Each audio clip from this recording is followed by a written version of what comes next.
potvrdu upis na fakultet u slučaju da se dogodi da fakultet studentu učeniku ne izda na vrijeme potvrdu o upisu, ona se može naknadno priložiti u 9. mjesecu. Natječaj za smještaj u domovima se uvijek raspisuje u 7. mjesecu i traje skoro mjesec dana, što omogućuje dakle, da se stigne sve i položiti razredbeni ispit i upisati na fakultet te potom predati.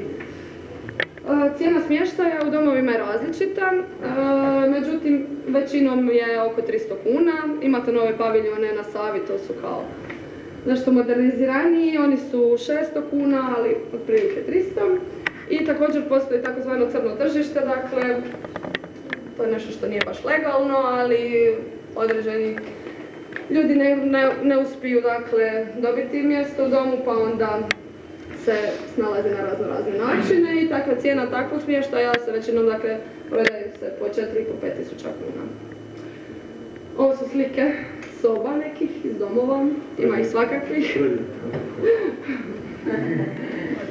Što se tiče privatnog smještaja,